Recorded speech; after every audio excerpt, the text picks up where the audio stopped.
Hello students of class 9, welcome to our online bio class, and in this class we are going to discuss about the muscle tissues. Different types of muscle tissue के बारे में इस class में हम discuss करने वाले हैं। इससे पहले हम लोगों ने प्रीवियस क्लास में डिस्कस किया था कि मसल टिश्यू क्या होता है और ये मसल टिश्यू हमारे बॉडी में कौन कौन सा वर्क करते हैं। इस मसल टिश्यू के 3 टाइप होते हैं, ठीक है। एक होता है स्टैटिक मसल, दूसरा होता है अनस्टैटिक या जिसे हम लोग स्मूथ मसल कहते हैं, और तीसरा होता है कार्डियक मसल, ठीक है। इसमें से हम लोग पहले स्टार्ट करते हैं स्टैटिक मसल के बारे में। यह स्टैटिक मसल्स जो हैं, ठीक है, हमारी बॉडी में बहुत ही इंपॉर्टेंट वर्क परफॉर्म करते हैं। वैसे सभी इंपॉर्टेंट वर्क परफॉर्म करते हैं, पर हमने स्टार्ट किया उस मसल के बारे में जो कि हमारे विल पावर के अकॉर्डिंग वर्क करता है।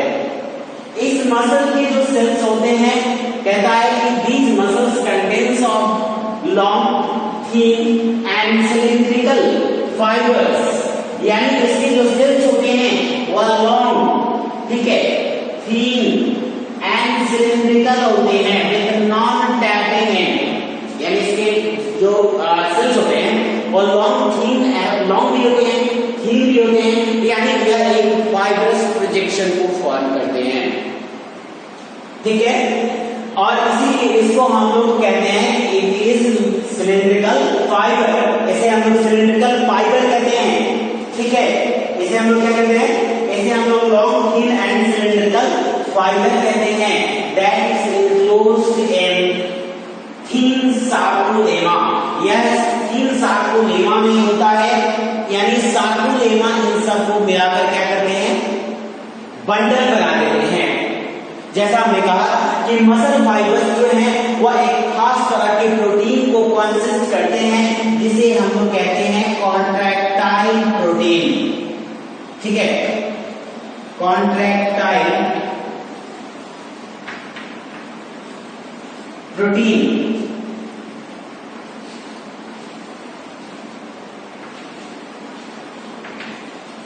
कॉन्ट्रैक्टाइल प्रोटीन फाइबर्स, ठीक है। ये कॉन्ट्रैक्टाइल प्रोटीन फाइबर्स कंसिस्ट करते हैं, तो डेफिनेटली है कि जो यह सिलिंड्रिकल सेल है यह भी उस पर्टिकुलर सब्सटेंस को कंसिस्ट करेगा, ठीक है। इसमें मोर देन 1 न्यूक्लियस होते हैं, so it consist of nuclei, यानी 3 flat and elongated nuclei consist करते हैं, ठीक है स्टूडेंट्स। और इसमें जो स्पेशल टाइप ऑफ प्रोटीन होता है that is made up of actin and myosin, ठीक है। एक्टिन एंड मायोसिन प्रोटीन का बना हुआ होता है, ठीक है। अब हम लोग आगे इसका जो है मतलब कंसिस्ट करता है, ये हमारा जो कॉन्ट्रैक्टाइल प्रोटीन रखने से इसे फायदा क्या होता है? तो यह एक प्रोसेस को परफॉर्म कर सकता है जिसे हम लोग कहते हैं कॉन्ट्रैक्शन प्रोसेस, या कॉन्ट्रैक्शन फेज को परफॉर्म कर सकता है। इसके अंदर इसके सेल्स में जो लिक्विड ग्राउंड सब्सटेंस होता है, ठीक है, इसके सेल के अंदर जो लिक्विड ग्राउंड सब्सटेंस होता है, ठीक है, वह क्या कराता है? तो वह एक्चुअली इसके अंदर अदर सेल्स में, जिसे हम लोग साइटोप्लाज्म कहते हैं, इसे इस सेल में हम लोग कहते हैं सार्कोप्लाज्म। क्या कहते हैं? सार्कोप्लाज्म कहते हैं, सार्कोप्लाज्म, ठीक है।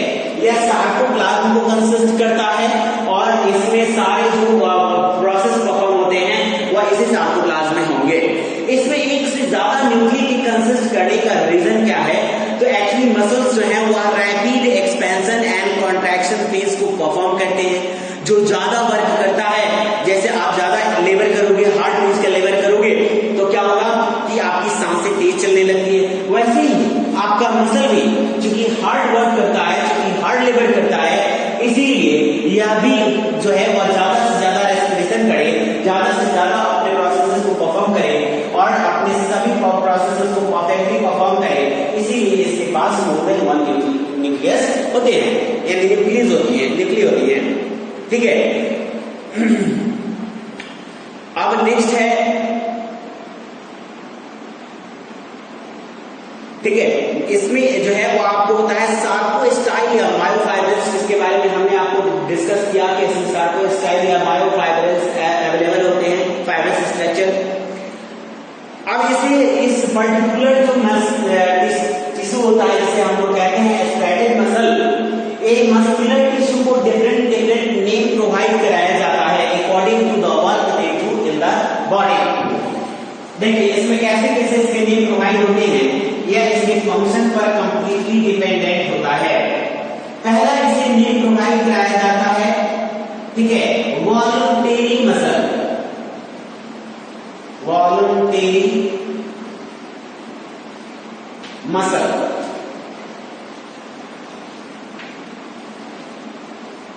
ठीक है, यह हमारी बॉडी में चूंकि लोकोमोशन प्रोसेस यानी कि हमारे चलने फिरने यानी हमारे बॉडी के पार्ट्स को मूव करने में हमारी हेल्प करता है और यह वर्क करता है according to our will, according to our will, our will. ये हमारे विल की अकॉर्डिंग, हमारे इच्छा के अनुसार, हमारे हम जो जैसा चाहते हैं वैसा ये वर्क करता है और इसीलिए इसे हम लोग कहते हैं वॉलंटरी मसल। ठीक है, इसे हम लोग क्या कहते हैं, वॉलंटरी मसल कहते हैं। अब इसका दूसरा नाम जो है वह कहलाता है इसका स्केलेटल मसल।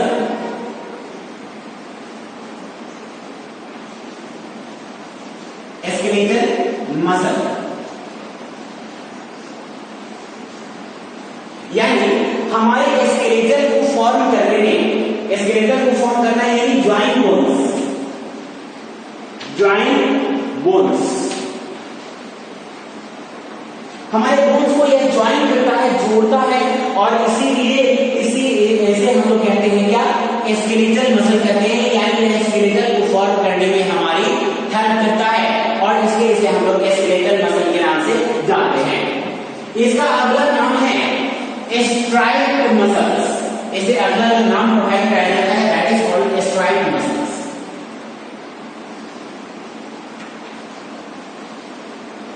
Striped muscles. अब इसे स्ट्राइप्ड मसल क्यों नाम दिया जाता है, ठीक है, तो इस मसल के जो सेल्स होते हैं वह दो तरह का बैंड फॉर्म करते हैं, डार्क एंड लाइट बैंड। एक डार्क, एक लाइट, एक डार्क और एक लाइट। यहां पे आपने देखा कि यह जो है लाइट डार्क इस तरह से यह बैंड को फॉर्म करता है और चूंकि यह डार्क लाइट बैंड को फॉर्म करता है यानी यह एक strip like structure, strip like projection को फॉर्म करता है और इसीलिए इस मसल को हम लोग स्ट्राइप्ड मसल्स के नाम से जानते हैं। ठीक है, तो आपने जो है इसका थर्ड नेम भी देख लिया कि थर्ड नेम के अकॉर्डिंग इसे क्या कहा जाता है, स्ट्राइप्ड मसल्स। ठीक है, नेक्स्ट जो इसका नेम है यह स्ट्राइप्ड मसल्स हमारे वर्क को कैसे इजी बनाता है और यह एक्चुअली क्या है कि अपना वर्क करता है, हार्ड लेबर करता है, वॉलंटरी मसल है, हमारे लोकोमोशन में हेल्प करता है और इसीलिए इट गेट्स टायर्ड यानी यह थक जाता है। क्या होता है, थक जाता है, टायर्ड हो जाता है और इसीलिए ऐसे मसल्स को हम रेस्ट की रिक्वायरमेंट होती है।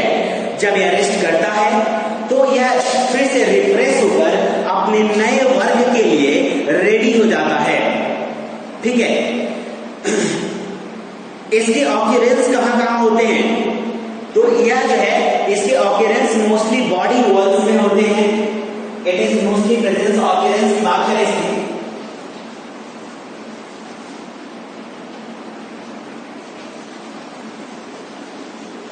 ठीक है, तो यह मोस्टली बॉडी वॉल्स में होता है, बॉडी वॉल्स। यह प्रेजेंट होता है हमारे लिम्स में। ठीक है, और इसके अलावा इसमें आप यह ध्यान दे सकते हैं कि जो भी मसल आपके बॉडी में है और वह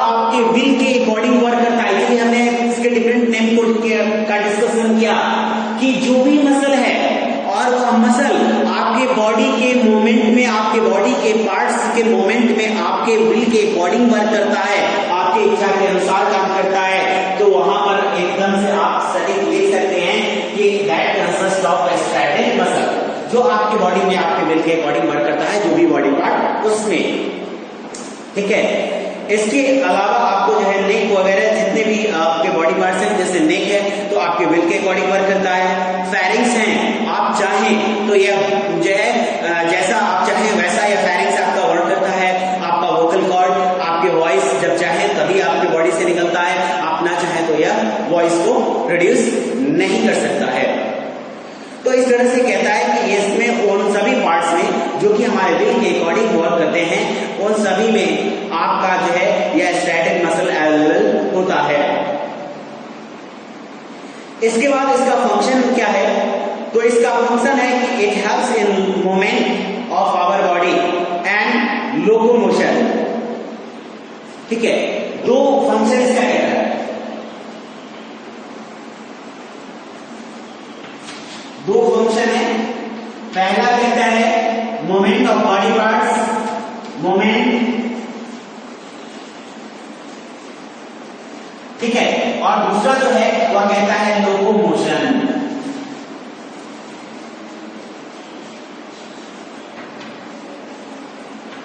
मूवमेंट और लोकोमोशन में क्या फर्क है?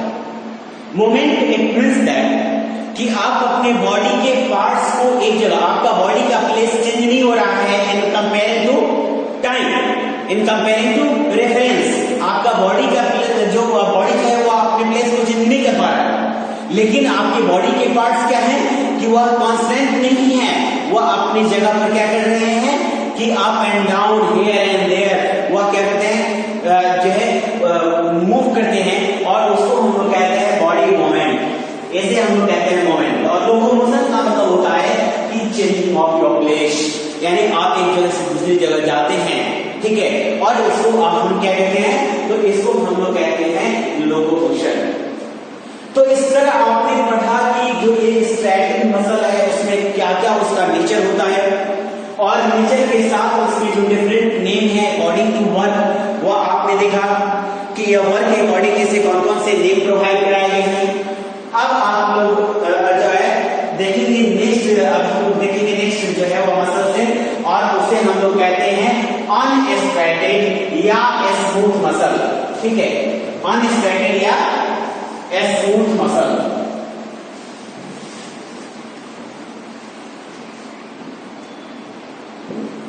ठीक है, चलिए हम लोग स्मूथ मसल के बारे में डिस्कस करते हैं। स्मूथ मसल्स,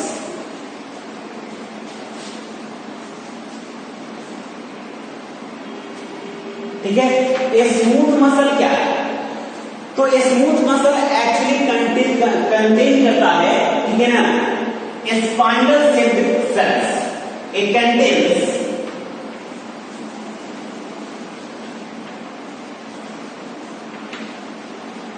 ठीक है, कंटेन्स स्पाइनल शेप्ड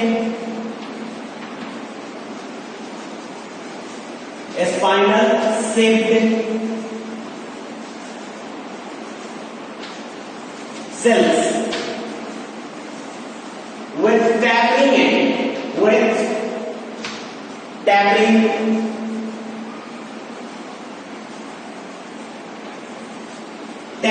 end। चलिए, यानी यह ऐसे सेल्स को कंसिस्ट करता है जो कि स्पाइनल शेप्ड हैं। स्पाइनल शेप्ड का मतलब होता है कुछ इस तरह का स्ट्रक्चर। ठीक है, इसके दोनों एंड्स नैरो होते हैं, दोनों एंड्स आप देख सकते हो कि नैरो है, एंड इसमें एक सेंटर में न्यूक्लियस होता है, जो बड़ा सा न्यूक्लियस होता है। ठीक है, उसमें एक न्यूक्लियस नहीं था, उसमें कई सारे न्यूक्लियस थे, थिन एंड फ्लैट न्यूक्लियस। और इसमें क्या है कि एक लार्ज इनोवेटिव न्यूक्लियस है that is present at the centre of the cell. यह सेल के सेंटर में प्रेजेंट होता है। इसके सेल्स में थिन फाइब्रस स्ट्रक्चर इसके एक एंड से दूसरे एंड तक रन करते हैं, जो इसे कॉन्ट्रैक्शन प्रोसेस को परफॉर्म करने में इसकी हेल्प करते हैं। ठीक है। और ये जो है वह एक खास तरह का कॉन्ट्रैक्टाइल प्रोटीन है, जो हमने आपको पहले भी बताया कि ये कॉन्ट्रैक्टाइल प्रोटीन हर मसल में होता है, जो इसे कॉन्ट्रैक्शन प्रोसेस को परफॉर्म करने में इसकी हेल्प करता है। इस पर्टिकुलर जो फाइब्रस प्रोजेक्शन है इसको हम लोग कहते हैं मायोफाइब्रस।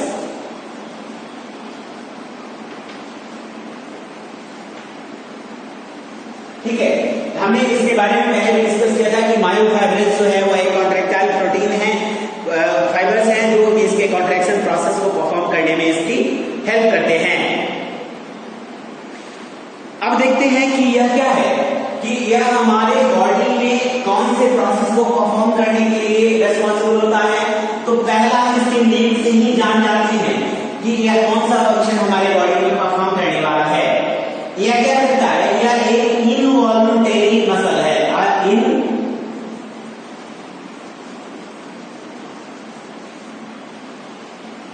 इनवॉल्यूंटरी मसल,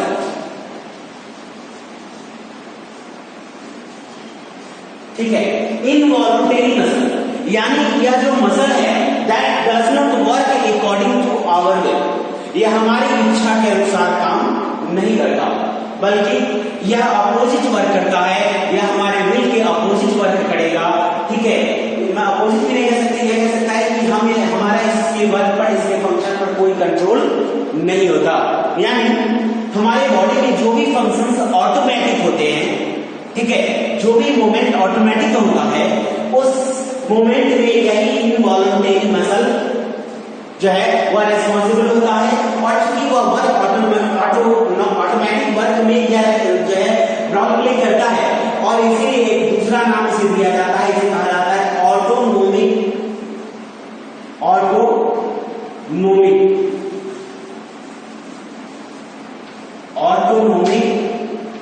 ठीक है, यह हमारे बॉडी में एक नर्वस सिस्टम को फॉर्म करता है, जिसे हम लोग ऑटोनोमिक नर्वस सिस्टम कहते हैं। ठीक है, क्या कहते हैं इसे? ऑटोनोमिक नर्वस सिस्टम कहते हैं।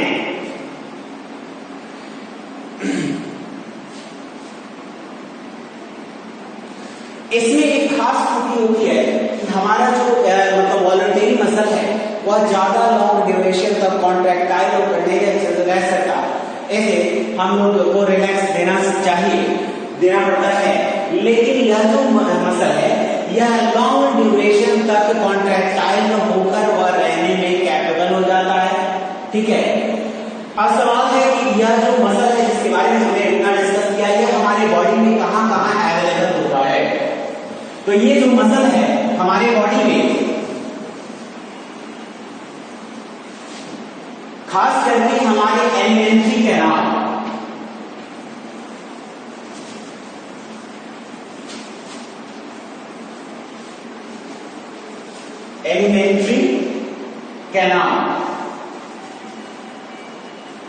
ठीक है, एलिमेंट्री कैनाल में यह अवेलेबल होता है। एलिमेंट्री कैनाल क्या है? तो यह आपके बॉडी में एक ट्यूबुलर स्ट्रक्चर है जो आपके माउथ से अराइज होता है और आपके पूरे बॉडी में पाया जाता है। ठीक है, पूरे बॉडी में मतलब यह माउथ से अराइज होता है और आपके एनस तक जाकर एंड हो जाता है। इसमें आपका oesophagus, stomach, small intestine, large intestine, rectum और एनस, ये सभी के सभी एलिमेंट्री कैनाल में काउंटेड होते हैं। वैसे यह आपके बॉडी के सभी हॉलो विसेरल जो ऑर्गन्स होते हैं, उन हॉलो विसेरल ऑर्गन्स के बॉडी वॉल्स में पाए जाते हैं। हॉलो विसेरल ऑर्गन्स जितने भी होते हैं, हॉलो विसेरल ऑर्गन्स होते हैं, उनके वॉल्स में यह मसल पाया जाता है। तो इसमें आपने ऑक्यूरेंस के बारे में देख लिया। जैसे हॉलो विसेरल ऑर्गन्स का एग्जांपल आप देख सकते हैं, जैसे कि blood vessels, lungs, urinary bladder, ये सारी जगहों पर यह होता है कौन? तो यह स्मूथ मसल्स होते हैं। एक और खास बात कि यूरिनरी ब्लडर जो होता है, इस यूरिनरी ब्लडर के वॉल्स में भले ही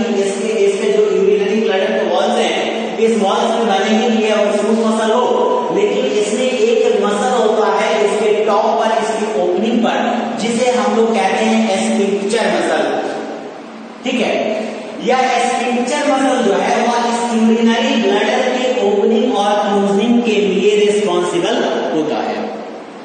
यह स्फिंक्टर मसल जो है वह हमारे विल के अकॉर्डिंग वर्क करता है, यानी हम चाहें तो इसे ओपन करें और ना चाहें तो इसे ओपन नहीं करें, तो यह जो है वह स्मूथ मसल का नहीं होगा। इस तरह से हमने देखा कि यह जो ऑक्यूरेंस कहाँ है, तो डिफरेंटली की ब्लड वेसल्स है, हमारे लंग्स हैं, हमारा जो यूरिनरी ब्लैडर है वो है, ठीक है ना, और इस एलिमेंट्री कैनाल है वो है, इन सभी जगहों पर यह स्मूथ मसल्स पाए जाते हैं। And the function is that कि it is responsible for, function में क्या हो जाएगा, फंक्शन में एक परफॉर्म रिथमिक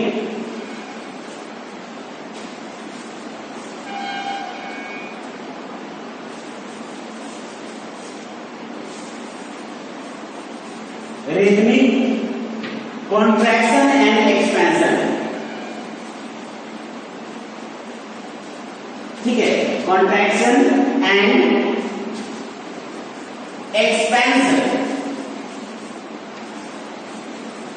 एक्सपेंशन फेजेस को परफॉर्म करने के लिए रिस्पॉन्सिबल होता है, और इसीलिए यह डेफिनेटली जो है वह एक सीक्वेंस में, एक सीरीज में वर्क करता है। यह हमारे ग्लैंड्स के डक्ट में भी अवेलेबल होता है और यह अमाउंट और टाइमिंग को निर्धारित करता है, ठीक है, लेकिन यह ऑटोमेटिक होता है, हमारे विल के अकॉर्डिंग वर्क नहीं करता। चलिए, तो इसमें rhythmic contraction and expansion phases को परफॉर्म करके, है ना, और हमारे बॉडी में डिफरेंट टाइप्स ऑफ मूवमेंट को परफॉर्म करता है। और इसलिए यह कि rhythmic contraction and expansion phases को परफॉर्म करता है, इसका एग्जांपल आप देख सकते हैं कि मोमेंट ऑफ एलिमेंट्री कैनाल, यानी आपके एलिमेंट्री कैनाल में जो मोमेंट होता है एक सीक्वेंस में होता है, ठीक है, कॉन्ट्रैक्शन एक्सपेंशन, कॉन्ट्रैक्शन एक्सपेंशन, और इस तरह से क्या क्या करता है कि एक प्रेशर क्रिएट करता है जो आपके फूड को आपके एक पार्ट से दूसरे पार्ट तक ले जाने में हेल्प करता है, या उसके साथ शर्निंग ऑफ फूड में भी यह हेल्प करता है। इसे हम लोग इस जो हमारा फूड एलिमेंट्री कैनाल है उसका जो एक्सपेंशन एंड कॉन्ट्रैक्शन रिथमिक होता है उसे हम लोग कहते हैं पेरिस्टैटिक मूवमेंट, या उसे हम लोग पेरिस्टैसिस भी कहते हैं। ठीक है students, rest of in next class.